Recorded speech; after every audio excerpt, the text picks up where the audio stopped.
Larry. Yeah. And Skumi is no more. Sure. Very sad. Did you ever encounter him? No, I didn't. Yeah. I only read about him. And it's quite unfortunate. I wish the family strength to bear this, loss. 40 years is too young to die. Yeah. It's looking at what he's gone through, contested, lost, came back, and fought his way. And issues, let's admit about what is happening with his constituency. Contempt of court, along the line. And High Court today, Supreme Court later. You could see the stress. Yeah. He's working as a parliamentarian. He's schooling as a law student. And then he's facing the law. Yeah, he's facing the law in court. Okay? The pressure isn't just a joke. Yesterday I spoke to somebody, I don't know whether it's been mentioned, but I asked what killed him. Because then, I hear he complained about his chest pains and so on and so forth. I was told by a very senior person, in your party that cardiac arrest was took him. That's unfortunate. But Ernest is not alone in some of these things, okay? Maybe he has a history of, a health condition. As in, maybe he was hypertensive, or maybe he wasn't. Yeah. Cardiac arrest could come at any time. Could come at any time, whether you are aware of it or you are not aware of it, whether you're on medication or not, it could happen to anybody. And so, I would like to take this opportunity to encourage people to, regularly check, do the routine medical check, your sugars, your heart condition and everything, I'm sure. He knows the right terminologies to use, in this. But having said that, I think that our medicine has always been curative as opposed to preventive. So you hear politicians very often talking about, and I built this number of hospitals. I built, Agenda 20, Agenda what? 111. That became 11 something, and so on. And that, we've cast salt for that. We've done, this. And it is more of the audio, okay, as opposed to substance. You get it? Yeah. And you can't even talk as, let's say, a professional or let's say a journalist who is observing a certain situation, a certain trend. You can't talk because then they have rabble rousers or, hallelujah, political hallelujah boys. Praise singers. Yeah, praise singers backing that. So the moment you complain about something that, this thing, even though the structure is there, what's in there requires a lot. You'll be shut down. Yeah.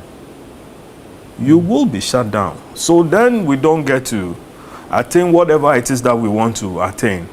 So like Suparu just mentioned, people are living with all manner of conditions. Yeah. You would want to even sneak in and quickly have your, yourself checked and so on. But you can't do that because who is to attend to you? Are the professionals there? Even if they are there, are they being paid well? Even if they are paid well, do they have the right attitude? Okay. We are talking about this in the midst of Dr. Kwame Ofori. KNUST. Exactly.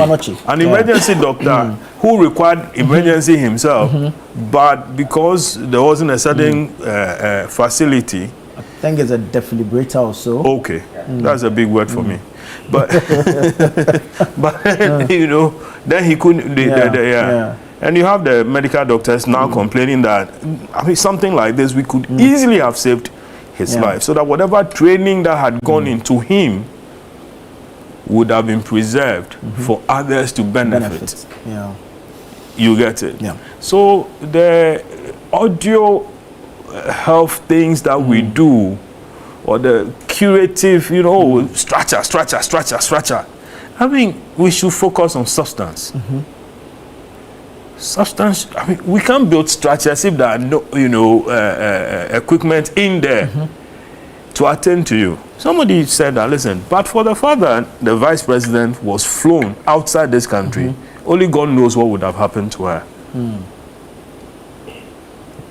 But for that. And so imagine this had happened to any ordinary person. Like, I won't talk about the politicians. Like you and I, the journalists. Exactly. What would have happened? Yeah. And journalists have gone through it, similar things. Yeah. Kaba. Yeah. How did he die? Similar situation. Yeah. Komla Dumont, even in his case, he died, somewhere there. Elvis Kwashi. And many others. Yeah. I know journalists who are living with either stroke or, hypertension, diabetes, and all manner of things that they go through every now and then. Now, we need to take our health seriously, and by so doing, governments must also prioritize, people's health. Sometimes it's becoming even too much for you to even go into to have yourself treated. Okay, and today nurses are on strike. They are demanding more money. The other day, doctors are on strike. They are demanding more money. The other time, another laboratory, people are also demanding more. How do we, bring all this thing together such that we think through it properly for a better health delivery system? Okay, we are only focused on structures, and the structures, we've built so many structures, but the substance, the substance is missing. That's what's missing. And as young men also, we should see how best we can manage our, priorities. Okay, we should see how we can manage our priorities. Some of these things are lifestyle related. Yeah. School here, work there, family there, and many other things that and so sometimes you're always on the road. Yeah, so sometimes you notice that your health can't match, your system. Yeah. And then your delivery as well. So people are on substances and so on. Those who are smokers, they are, smoking. Those who are taking Tramor and all other things, they are on it. Those who are constantly on painkillers, they are also on painkillers and so on. I think that we should prioritize our health. Governments should also take our health seriously. And as individuals also who are, experts in whatever it is that we have, we have sworn to do. We should do that diligently so that we'll have a better life.